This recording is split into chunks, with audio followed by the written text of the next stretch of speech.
exactly 4:37 a.m. on Wednesday morning, Professor Mahmood Yakubu, the INEC chairman of Nigeria, announced President Muhammad Buhari as the new president of Nigeria. Well, will I say the new president? I don't think that should be the new president. What he's trying to say is that come May 2019 is going to be serving for another 4 years.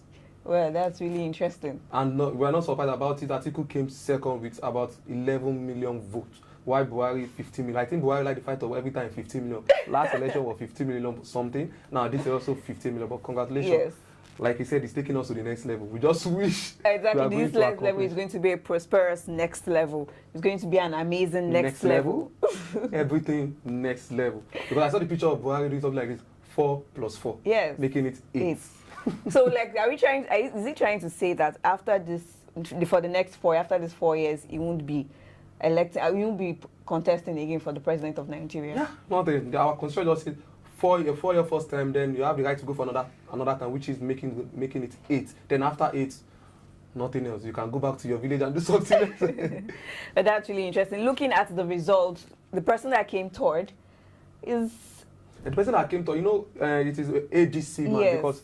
But he wasn't popular. He wasn't popular. Because his campaign wasn't really everywhere. So I'm surprised that he got votes.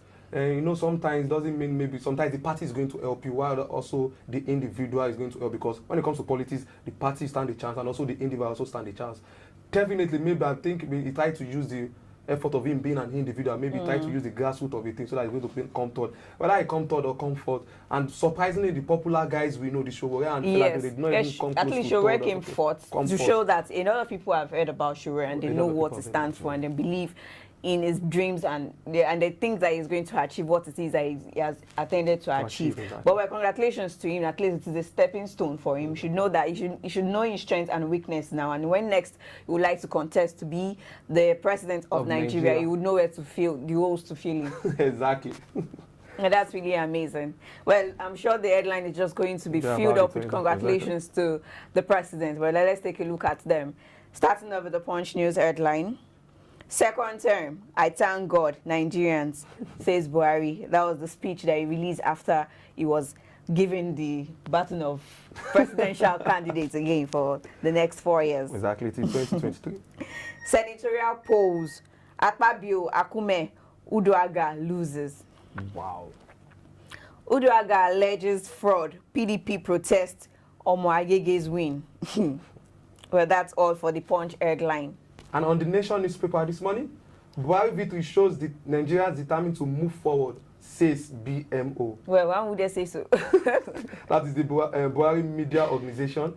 Breaking, PDP rejects presidential results, considers legal action. Well, are we surprised? I'm not surprised. They should have behaved like what this man did last election. Jonathan putting a call to Buhari saying congratulations. They should have just do something related to that, because I think what they're trying to do is just like going to set the whole nation on maybe a frenzy about that, because it is obvious that he won with about, let me just say, 3 to 4 million votes ahead of PDP presidential candidates. So for them taking legal actions, let's just see what is going to turn out. But for now, President Muhammad Buhari is the winner of the 2019 presidential election. And also, update, Buhari re-elected as president of Nigeria. And lastly on the Nation, there's something important. How they stand in the race for Senate. APC 60, PDP 34, YPP 1. And the YPP is the popular oil mogul Ifeanyi Ubah. YPP, that is Anambra Senatorial District. YPP. So APC is the owner of the Senate. APC is the owner. I think we are going to have a peaceful legislature and also the executive this time around, unlike what we experienced in the 8th National Assembly. But let's see what, because we are still expected to get the list of all the senators that has won their senatorial district and all that, because every one of them, they are about 106. So we need to get the stand of how many APC members, PDP members, ABGA, ADC, or YP for us to know the exact number of the political parties that won the senatorial district. Really interesting. Well, on the Vanguard News headline, presidential polls stop collation of results now. PDP tells INEC. I think this was before. I think this was before. Before the announcement this morning. Well, Senate reps adjourns for lack of quorum to March 12th. It's very bad, because the rep and the Senate are meant to just resume plenary this week. But before, I think they need to do something concerning this Senate. Every time going, okay, lack of quorum, they can't convene. Okay, extend this the forum to another time because it's really, really, really bad. Because there's 2019 budget is before them. Yes. And other budgets are also before them. They need to raise some issues that is going to help the people, especially the masses in the state. For them adjourning, that's why they're going to adjourn till June when they hand over to the night assembly. It's very bad. I think our democracy is some. I don't want to use any other word that is going to make me just say something. But well, they are coming up. No, they are coming up, but there's something needs to be done. Just don't look at say adjourn the Senate because of this. No quorum on it because every senator is doing that. You need to be in the National Assembly and also the House of Rep. It's so your they're job. using that as an excuse because of their political ambition and all that. It's very bad. Although most of them will not be returning, they are trying to get another job. Yeah, definitely. Also, PDP APC biker over result from Northeast South.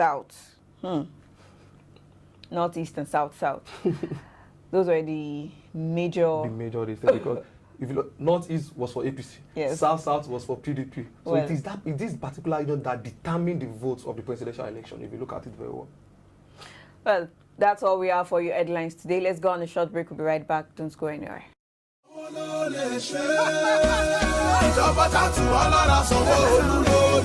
Have you met the exceptional leader called Babajide Olushola Sanwo-Olu? A man with a passion to serve, protect, and stimulate economic growth. When a leader is cut from the same fabric as the people, a new kind of leadership representation is born.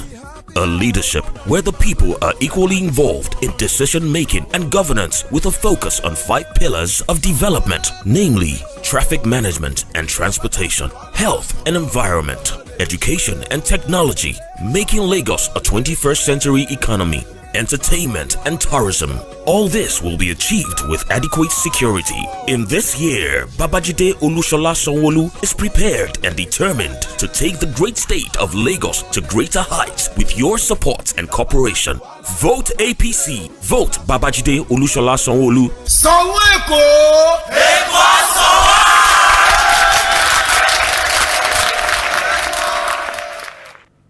Welcome back. This is the What's Up Lagos segment. So I will tell you everything that is trending in Lagos with the Lagos State government. The Lagos State government has tasked staff on proactive service delivery. The Director General, Lagos State Office of Transformation, Creativity and Innovation, Mr. Toba Otunsonya, has enjoined members of the staff of the OTCI to be proactive in the discharge of their duties, especially as it relates to service delivery to clients.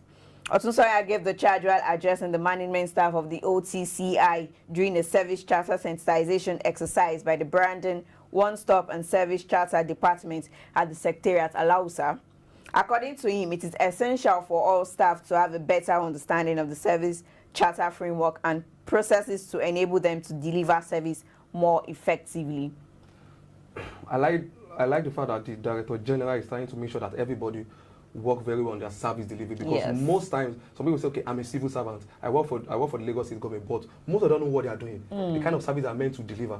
So for now, for this man telling them they should work on their service delivery, meaning that everybody, they are going to take their responsibility to them, and I'm sure that if they don't perform very well, they are going to be sanctioned. Yeah, definitely. I'm sure the Lagos State government have what they call ombudsman that's sanctioned their workers in case they do not deliver well on what they are meant to do. Definitely.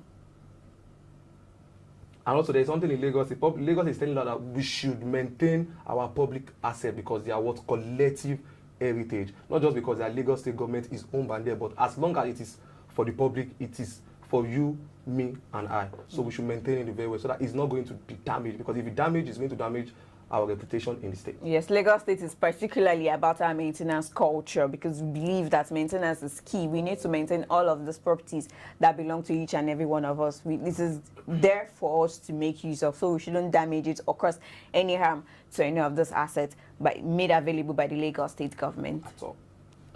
All right, I think that's all for the What's Up Lagos segment. We'll be having a surprise for you right after the break. Don't go anywhere.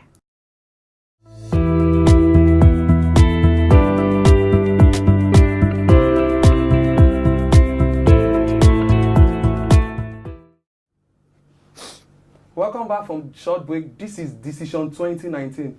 And on the show this morning, we have a special guest for you to help us analyze the outcome of the presidential election that the winner was announced earlier this morning around 4:37 a.m. Today on the show, we have a great political analyst. I do call him that because he's a friend of mine. At least every time we talk everything concerning politics because I know that is my field. We have Mr. Kolawole Ilesomi.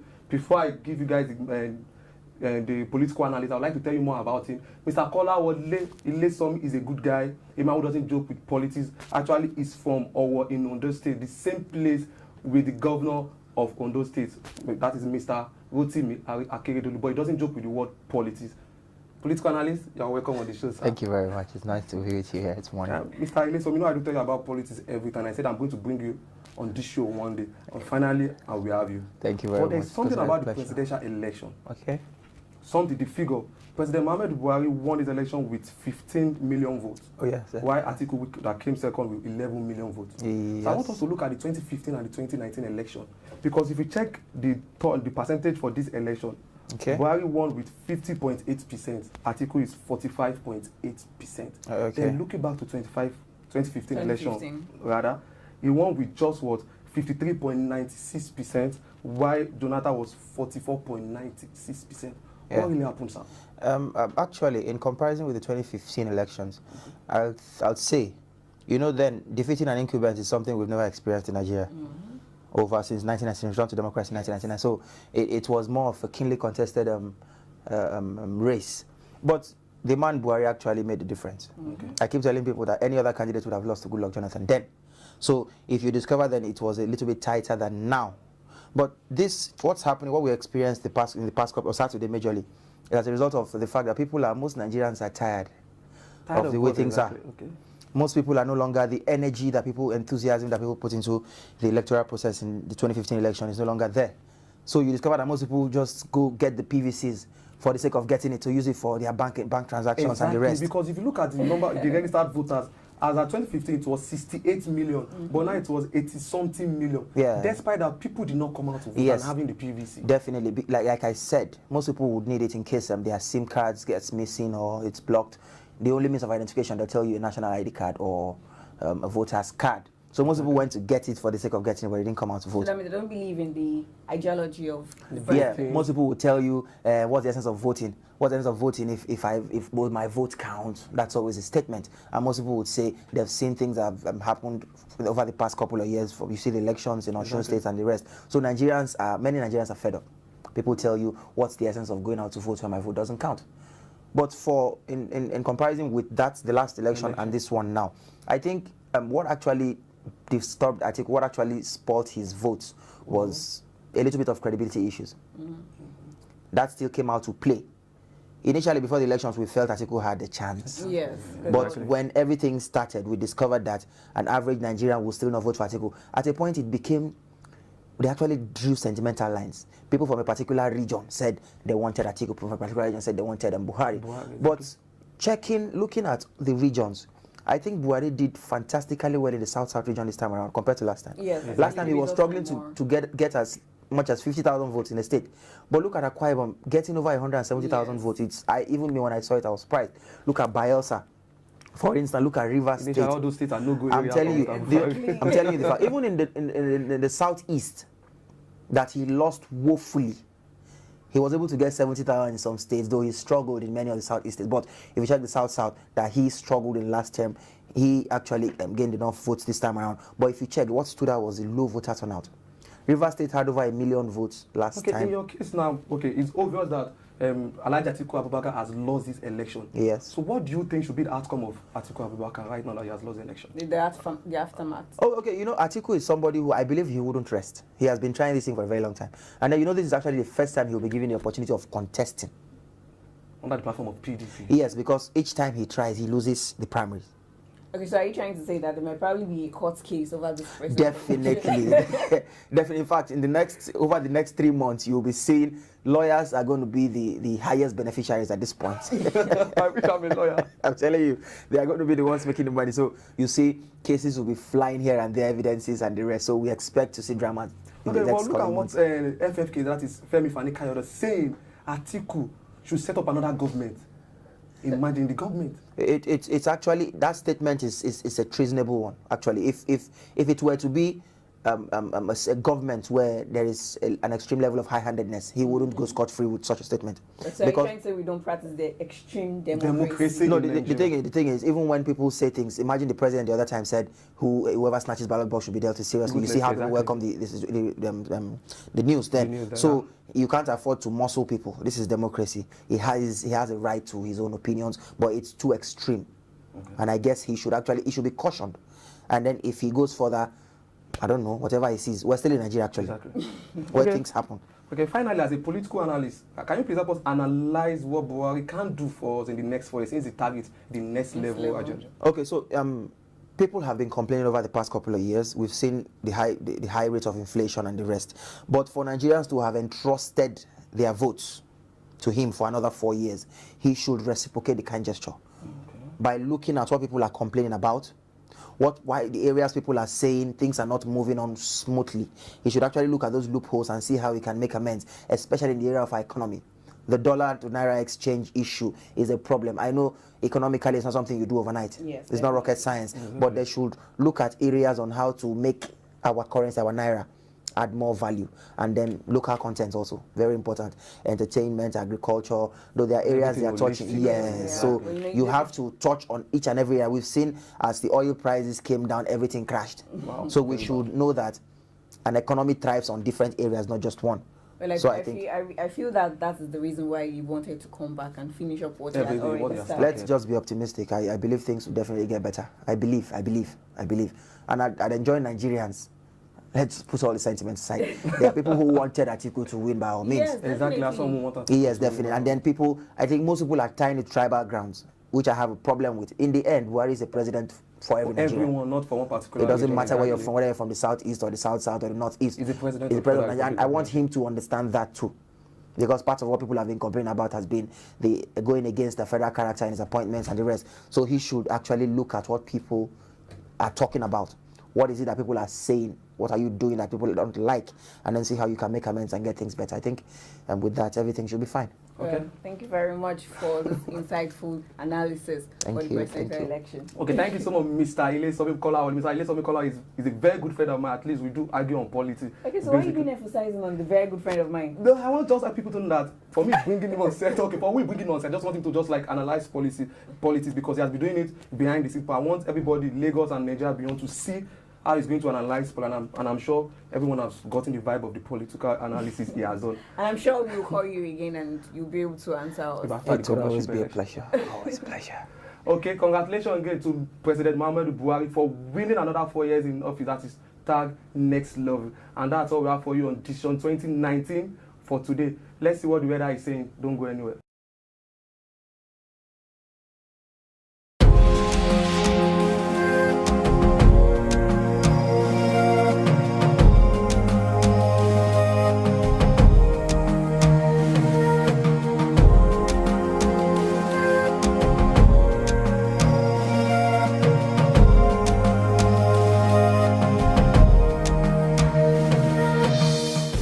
Welcome back. That was the weather report for today. 41% probability of rain. Humidity is 85% and 30 degrees centigrade, 20 degrees centigrade at the lower rate and 20 degrees centigrade at the normal rate. Partly sunny is what the weather will be looking at today. Although early today it had light fog and it rained because the announcement President Muhammadu Buhari has the winner. So it was a shower of blessing. Pretty interesting, isn't it? Very, very interesting.